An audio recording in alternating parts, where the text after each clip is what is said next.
Alright, in this video we're going to jump back to graphs and what first and derivatives can tell us about graphs. Specifically, we're going to be looking at four things. We're going to be looking at where a function or a graph is increasing. Okay, increasing basically just means the function is going in an upward direction. Decreasing is the opposite. It means the function is going in a downward direction. Concave up, if you guys remember that from Algebra 2 or Pre-Cal, that means the function looks kind of like a smiley face, and concave down means the function looks kind of like a frowny face. So that's kind of just the basics of what those things mean. So to talk about how we can figure out when a function is doing these four things by just looking at derivatives, let's go back to this Desmos file, which you guys have seen before. And this was a file, remember, that we used to show how to graph a derivative based on what a function is. Now in this case, our red function, or f of x, is given by this cubic function. Our blue function is the derivative of f of x.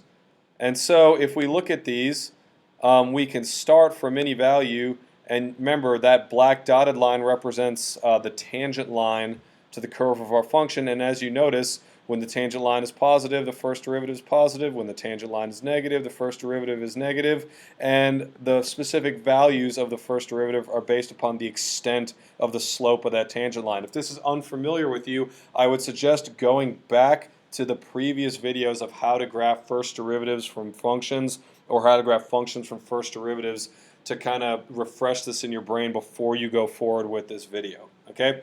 So you guys know how to get first derivatives, or the blue line, from functions, or the red line. We know how to do that. So let's look at something a little bit different. Let's hide this black dotted line and replace it with a different black dotted line. Now the different black dotted line that we put in here is actually now representing the slope of the line tangent to the derivative curve. Okay, and we have a different line on here, which is now the green line, which is going to represent our second derivative right down here. So as you can see here in Desmos, I said take the derivative of the first derivative, which would give us the second derivative. So if we go forward again with the same type of analysis, this is how you graph second derivatives: is you got to first graph the first derivative. So in this case, the first derivative has a very big negative slope. If you look down at the green line, it has a very big negative number.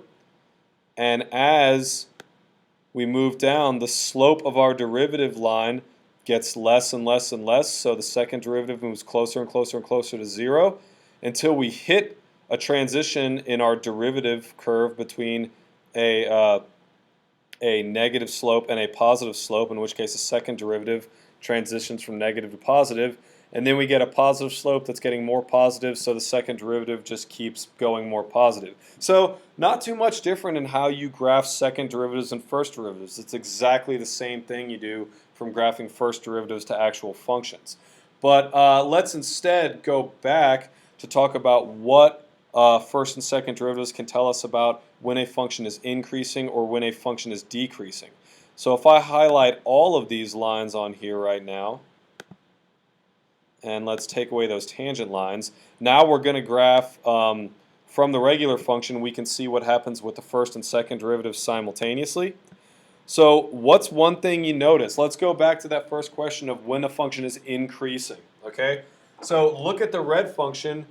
Where would you say that function is increasing? Where is it going up in value? Well, I would say that occurs between about that x value and that x value. Okay? Notice what the graph of the first derivative looks like there. The first derivative between those x values is positive. Okay? Where's another place we're going to be increasing? Well, that's going to be between about this x value and that x value. And what do you notice about our first derivative between those two values? Again, it is positive. Okay? So if we come back to our slide here, we can pretty much say that a function is increasing when its first derivative is a positive value. Okay? So that's very important. And likewise, when do you think it's decreasing? Well, it's going to be decreasing when its first derivative is a negative value. And if we go back to the Desmos plot, we can confirm that that's also true. So again, it looks like between here and here, our red function or our parent function is decreasing, and that corresponds exactly to where the blue function or the derivative takes on negative values, okay? So those relationships hold, and they hold everywhere.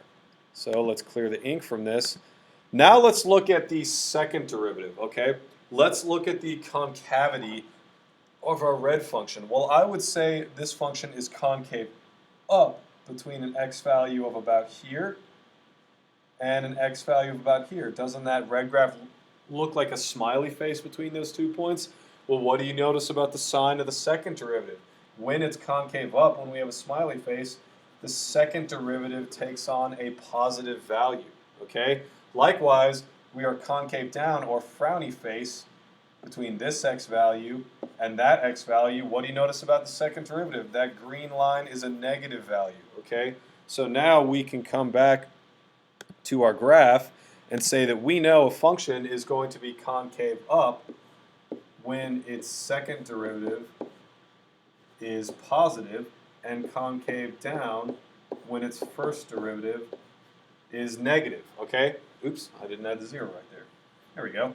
All right, now to conceptualize some of these things in terms of how we describe derivatives as rates of change, remember that the first derivative represents the rate of change of the function, okay? So therefore, when the rate of change of the function is positive, that implies the function is increasing.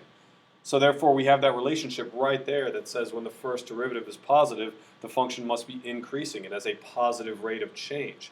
But in second derivatives, it's a little bit less intuitive, but the same logic still applies.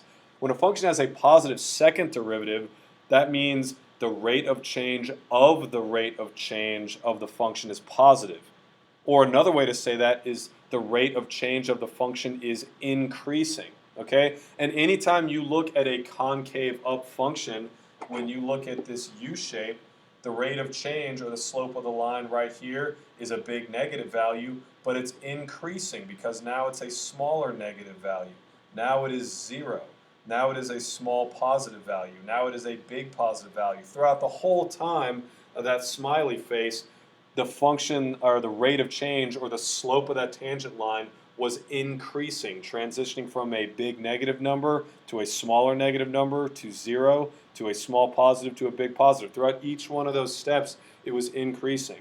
Now you could do exactly the opposite effect if you looked at a concave down function. We start with a big positive slope. Okay, the rate of change is a big positive. Then the rate of change becomes smaller positive. The rate of change becomes 0. The rate of change becomes small negative. The rate of change becomes big negative. So again, that's just the opposite effect.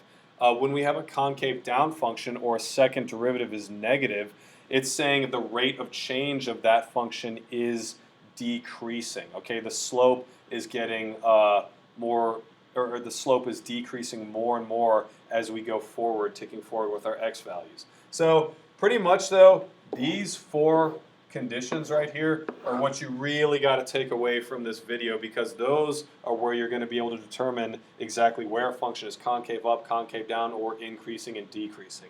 Now, if you still have any questions on this, please come to class tomorrow ready to ask them.